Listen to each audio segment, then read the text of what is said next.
মাগুরায় শিশু ধর্ষণের ঘটনায় প্রধান আসামি হিটু শেখকে 7 দিন ও বাকি 3 আসামিকে 5 দিনের রিমান্ড দিয়েছে আদালত।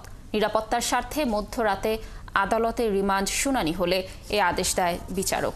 এর আগে রবিবার সকালে আসামিদের আদালতে তোলার চেষ্টা করা হলে চিফ জুডিশিয়াল ম্যাজিস্ট্রেট আদালতের গেট ঘেরাও করে বিচার দাবি করে বৈষম্য বিরোধী ছাত্ররা। এ সময় তারা রাস্তা অবরুদ্ধ করে রাখে। আগামী 24 ঘন্টার মধ্যে বিচারের দাবি জানায় তারা। মাগুরা শহরের নিজ নান্দুয়ালিতে বড় বোনের বাড়ি বেড়াতে এসে ধর্ষণের শিকার হয় 8 বছরের শিশুটি। পরে এ ঘটনার সাথে জড়িত সন্দেহে বোনের শ্বশুর হিটু শেখ সহ বোনের স্বামী সজীব শেখ, বোনের শাশুড়ি ও স্বামীর বড় ভাই রাতুল শেখকে আটক করে জেল হাজতে পাঠানো হয়।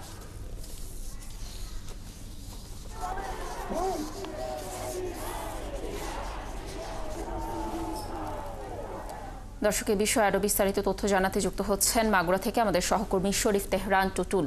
টুটুল, রিমান্ডের বিষয়ে বিস্তারিত কি তথ্য রয়েছে আপনার কাছে জানাবেন, না সেই সাথে আরো জানাবেন যে পুলিশ কি বলছে পুরো বিষয় নিয়ে। কানিজ, আপনাকে ধন্যবাদ।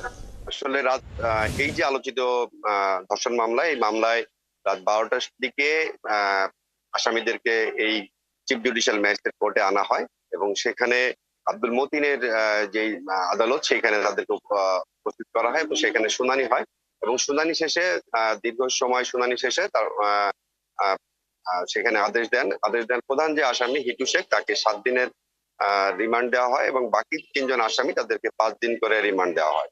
এই আবেদনে পুলিশের পক্ষ থেকে 10 দিনের রিমান্ড চাওয়া হয়েছিল, কিন্তু যেহেতু আসামি পক্ষে কোনো বিচারক ছিল না বিধায় পরবর্তীতে তাদেরকে 7 দিন এবং 5 দিন করে রিমান্ড দেওয়া হয়। আর পুলিশের পক্ষ থেকে বলা হয়েছে যে এই যে মামলা, এটি অনেক আলোচিত মামলা, অতএব তারা এই মামলা যথেষ্ট সূক্ষ্ম ভাবে তদন্ত সাপেক্ষেই এই মামলার চার্জশিট প্রদান করবেন বলেই তারা এখন পর্যন্ত সেই অবস্থানে অনড় রয়েছেন। তবে একটি বিষয় হলো যে গতকাল এখানে যখন সকালের দিকে আসামিদের কোর্টে আনার কথা ছিল, তখনই কিন্তু কোর্টের মূল ফটক কিন্তু ছাত্ররা, অর্থাৎ বৈষম্য বিরোধী ছাত্ররা তখন কিন্তু অবরুদ্ধ করে রেখেছিল, ফলে সারাদিন কিন্তু তাদেরকে আনা সম্ভব হয়নি এবং রাতে অনেকটা নিভৃতেই তাদেরকে শুনানি করা হয়। এবং আজকে আমরা যতটুকু জেনেছি যে আজকেও তারা বৈষম্য বিরোধী ছাত্র আন্দোলন, তারা কিন্তু রোড টু মাগুরা এরকম একটা কর্মসূচির মধ্য দিয়ে কিন্তু এই খুলনা বিভাগে যত ছাত্র মাগুরায় আসছে এবং তারা কর্মসূচি পালন করবে দিনব্যাপী। আজকেও তারা হয়তোবা এই কোর্ট চত্বর বা প্রধান সড়ক যে মহাসড়ক, সেটি বন্ধ করে দিয়ে তারা হয়তো কর্মসূচি পালন করবে, এরকম একটা পরিকল্পনা রয়েছে এবং আমরা যতটুকু জানতে পেরেছি। এবং তাদের কর্মসূচি শুরু হবে হয়তো 10টা বা 11টার পরেই হয়তো শুরু হবে। তবে এই মামলা, যাতে আমি পুলিশের কর্মকর্তাদের সঙ্গে কথা বলেছি, তারা বলেছে যেতে একটি আলোচিত মামলা এবং এটি মোটামুটি এখন পর্যন্ত বলা যায় যে এটি সত্যতা পাওয়া গেছে এবং এর যে ডিএনএ টেস্ট, সেটি ইতিমধ্যে পাঠানো হয়েছে এবং খুব তাড়াতাড়ি হয়তো এখানে যে ডাক্তারি ভিসের রিপোর্ট, সেটিও কিন্তু হাতে চলে আসবে। তখন তারা এইগুলো পর্যালোচনা করেই কিন্তু এই যে রিপোর্ট, সেই রিপোর্ট চার্জশিট, অর্থাৎ মামলা চার্জশিট দেওয়া হবে।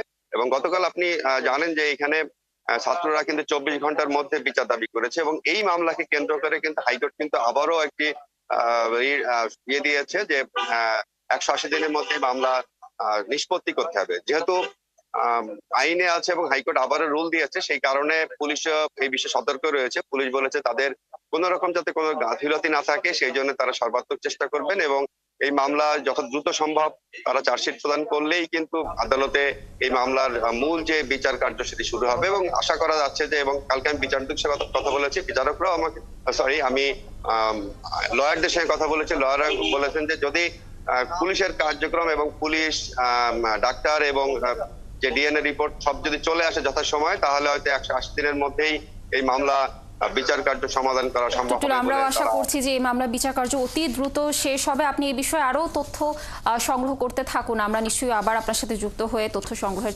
চেষ্টা করব। দর্শক, যেমনটি জানাচ্ছিলাম যে মাগুরায় শিশু ধর্ষণের ঘটনায় প্রধান আসামি হিটু শেখকে 7 দিন এবং বাকি 3 আসামিকে 5 দিনের রিমান্ড দেওয়া হয়েছে। এই বিষয়ে সর্বশেষ তথ্য জানাচ্ছিলেন আমাদের সহকর্মী।